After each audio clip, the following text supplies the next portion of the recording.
ప్రపంచవ్యాప్త పరిణామాలు ఎటు నుండి ఎటుకుపోతున్నాయో ఎవ్వరికీ అర్థం కావట్లేదు. ఓ రకంగా మనం ఇప్పుడు సంధి కాలంలో ఉన్నాం. ఆర్థిక, రక్షణ, విదేశాంగ విధానాల్లో. ఇరాన్ మీదన అమెరికా దాడి చేస్తుందో లేదో తెలీదు. చేస్తే తాట తీస్తామని ఇరాన్ చెప్తోంది. చేసి దెబ్బతీస్తామని అమెరికా చెప్తోంది. అదే జరిగితే అది మూడవ ప్రపంచ యుద్ధం వైపుకి దారితీస్తుందా? లేదా పెను విధ్వంసం సుదీర్ఘ కాలం పాటు జరుగుతుందా?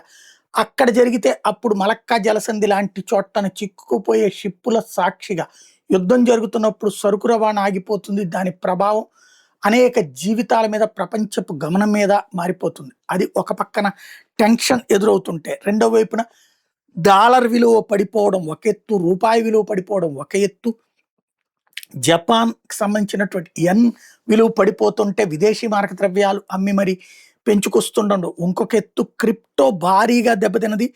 $467.6 బిలియన్ తుడిచిపెట్టుకుపోవడం అన్నటువంటిది మరొక ఎత్తు. వరుసగా ఏది లాభమో, ఏది నికరమో, ఏది కాదో తెలియట్లేదు. బంగారం, వెండి వరుసబెట్టి పెరిగి, వరుసబెట్టి తగ్గి మళ్ళీ జరుగుతున్న పరిణామాలు చూస్తుంటే భయాందోళనలు సృష్టించబడుతున్నాయి.